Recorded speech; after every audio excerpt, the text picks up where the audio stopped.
Hi అండి. Welcome to సత్యజన్ను. ఊరు మొత్తం కలిపి చేసుకునే పండగ మా ఊరి గ్రామదేవత సంబరం మీతో షేర్ చేసుకుంటాను. దానికోసం మేము మా ఊరొచ్చాము. ఈ సంబరానికి ఎక్కడెక్కడో జాబ్ చేయటానికి వెళ్ళిన వాళ్ళందరూ ఆ రోజు కంపల్సరీగా పుట్టిన ఊరికి వస్తారు. ఇలాంటి సంబరాలు గ్రామానికి ఒక్కటున్నా చాలా బావుంటుందండి. ఎందుకంటే ఒక్క రోజన్నా అందరిని కలిసే ఛాన్స్ ఉంటుంది. సంవత్సరానికి ఒక్కసారన్నా వాళ్ళు మాట్లాడుకొని, కలుసుకునే అవకాశం ఉంటుంది. ఇలాంటివి మన ఊరిలో జరుపుకుంటే. ఇలాంటి ఫెస్టివల్‌ని ఎంకరేజ్ చేస్తే మన నెక్స్ట్ జనరేషన్స్ కూడా ఈ ట్రెడిషన్‌ని ఫాలో అవుతారని నా అభిప్రాయం. ఇది మా ఊరు గుడే. చాలా బావుంటుందండి. ఇందులో గర్భగుడిలో ఉండే అమ్మవారు కూడా చాలా కళగా ఉంటారు. మేము మార్నింగ్ ఇంటి దగ్గర పూజ చేసేసుకొని, ఈవినింగ్ అమ్మవారి టెంపుల్‌కి వస్తాము. ఇది అసలు ప్రతి సంవత్సరం మాఘ పౌర్ణమికి ఈ సంబరం చేస్తారు. పౌర్ణమి గడియల్లో అమ్మవారిని బయటకు తీసి, రథం పైన కూర్చోపెట్టి ఊరు మొత్తం ఊరేగింపుగా తీసుకొస్తారు. ఇక్కడ ప్రోగ్రామ్స్ కూడా కండక్ట్ చేస్తారు. మొదటి రోజు నాటకం, రెండో రోజు కోలాటం ఇలా ప్రోగ్రామ్స్ కూడా ఉంటాయి.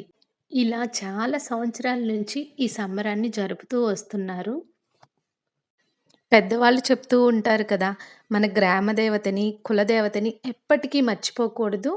సాధ్యమైనంత వరకు వాళ్ళని మనం తలుచుకుంటూనే ఉండాలి. మన ఇంటి పేరుని మనం ఎప్పుడు మర్చిపోం కదా! మన ఇంటి పేరు మనకు గుర్తుంటూనే ఉంటుంది. అలాగనే మన కులదేవతని, గ్రామ దేవతని మనం ఎప్పటికీ గుర్తుంచుకొని వాళ్ళకి పూజలు చేస్తూనే ఉండాలి. అలా అని వాళ్ళ చల్లని చూపు మన మీద ఎప్పుడు నిత్యం మనల్ని కాపాడుకుంటూనే ఉంటుంది. ఇక్కడ దేవుడి గుడి దగ్గర వేసే కోలాటం ఇంకా స్పెషల్ అండి. ఎందుకంటే దేవుని కోసం దేవుని దగ్గర చేసే ఈ కోలాటం ఉంది చూసారా? అది చాలా బావుంటుంది. అందులో చిన్న పిల్లలు, పెద్దవాళ్ళు, మిడిల్ ఏజ్ వాళ్ళు ఇలా అన్ని ఏజ్ గ్రూప్ వాళ్ళు ఉంటారు. వాళ్ళు కూడా ఎంతో సంతోషంగా చేస్తారు. అన్ని చోట్ల వేసేదానికన్నా ఇక్కడ దేవుని కోసం వేసే కోలాటం, డాన్స్ కానీ చాలా బావుంటుందండి. అందులో సంతృప్తి, సంతోషం చాలా ఉంటుంది. ఇలా అమ్మవారిని బయటకి తీసే వరకు వాళ్ళు చేస్తూనే ఉంటారు. అమ్మవారిని పౌర్ణమి గడియల్లో బయటికి తీసుకొస్తారు. సో, అలా తీసుకొచ్చిన అమ్మవారిని రథం పైన కూర్చోపెడతారు. ఆ రథాన్ని 2 ఎద్దుల బండితో మోపిస్తారు. ఆ బ్యాండ్‌తో అమ్మవారు ఊరంతా ఊరేగింపుగా వస్తారు. ఆ రథాన్ని మోసే ఎద్దులను మధ్య మధ్యలో మారుస్తూ ఉంటారు. ఇప్పుడు అమ్మవారి టెంపుల్ ముందు జరిగే ఇది కదలటానికి ఒక 2 గంటలు పడుతుంది. ఇక్కడే చాలా సేపు చేస్తారండి. ఆ డ్రమ్స్‌తో డాన్సు అలా చాలా టైం పడుతుంది. ఇక్కడ నుంచి అమ్మవారు కదలటానికి అట్‌లీస్ట్ నైట్ 1:30 అవుతుంది. మా ఇంటికైతే ఎర్లీ మార్నింగ్ 4:30కి అయితే వస్తారు. అది రెగ్యులర్ అండి. ఏమైనా లేట్ అయితే గనక 6 అలా అవుతుంది. ఇంకా అమ్మవారు కదిలిన తర్వాత మేము ఇంటికొచ్చేస్తాము. ఇక్కడ మధ్యలో ముచ్చట్లు పెట్టేసాము. ఇక్కడే స్టాప్ అయిపోయాము. యాక్చువల్‌గా ఇంటికి వెళ్లి అమ్మవారికి పసుపు, కుంకుమ, బిందెలో నీళ్లు, పూలదండకి డబ్బులు అవన్నీ గుచ్చే పనుంది. వెళ్ళలేదు. కానీ ఇంటి దగ్గర అత్తయ్య గారు, మా ఆయన చేసేసారు అవన్నీ. ఇక్కడ మేము కొంసేపు మాట్లాడుకొని చాలా రోజుల తర్వాత కలుస్తారు కదా! కొంసేపు మాట్లాడుకొని కొన్ని స్నాప్స్ తీసుకున్నాము. సో, పిల్లలు కూడా 2:30కి పడుకున్నారు. 4:30 కల్లా అమ్మవారు మా రోడ్డుకి వచ్చేసారనమాట. So, 4:30 అయిందప్పుడు time. అమ్మవారి ఇంటి ముందుకొచ్చేటప్పుడు మనం వాటర్ ఆరబోయటం, పసుపు, కుంకుమ ఇవ్వటం అమ్మవారికి.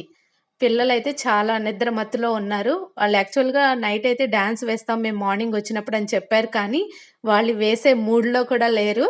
ఇక్కడ మా పెద్ద మావయ్య గారు, మా మావయ్య గారు అందరూ కలిసి వేస్తున్నారు. మేము కూడా వేద్దాం అనుకుంటాం కానీ, ఎప్పటికప్పుడు వెయ్యము. అలా అయిపోతూ ఉంటుంది. మనం ఇచ్చే పసుపు, కుంకుమ, గాజులు, చీర, మాల అన్నీ అమ్మవారికి సమర్పించి, కొబ్బరికాయ కొట్టి, హారతిచ్చి, ఆ హారతి పళ్ళాన్ని మనకిస్తారు. ఇక్కడొకటి మనం నేర్చుకోవాలేంటంటే అండి, మనం అమ్మవారిని చూడటానికి గుడికి వెళ్తాము. అమ్మవారి బ్లెస్సింగ్స్ తీసుకోటానికి. కానీ ఇలాంటి ఫెస్టివల్సు మన ఊరిని కాపాడటానికి మన కోసం మనింటి దాకా వస్తారు అమ్మవారు. సో, అలా వచ్చిన అమ్మవారికి ఇంకెంత బాగా రిసీవ్ చేసుకోవాలి అన్నట్టు అనిపిస్తూ ఉంటుంది. అంతే కదా! అమ్మవారు మన కోసం వస్తున్నారు.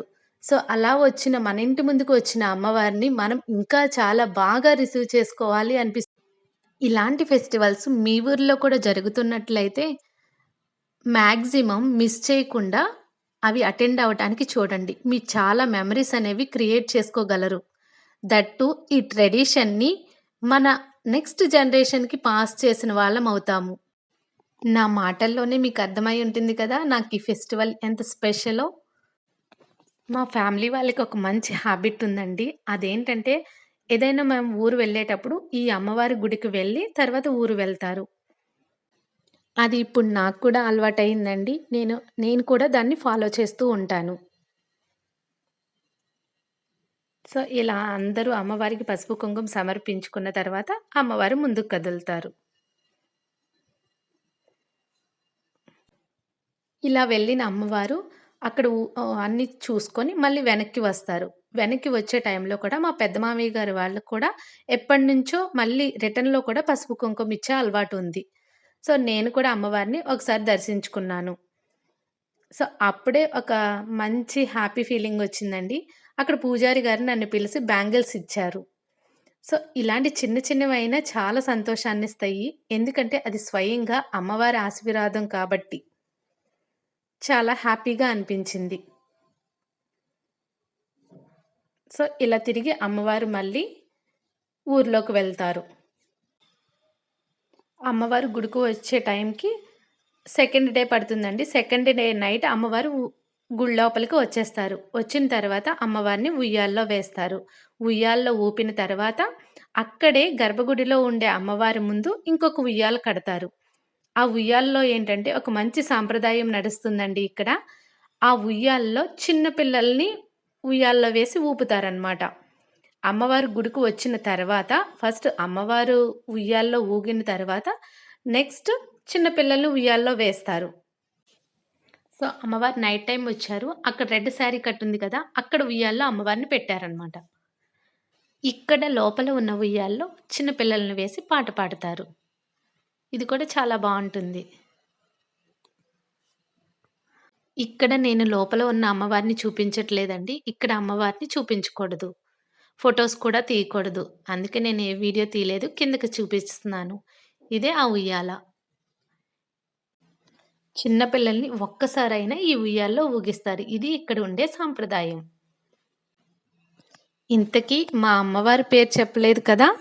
శ్రీ శ్రీ బాల త్రిపుర సుందరి సహిత లక్ష్మీ నాంచారమ్మ తల్లి.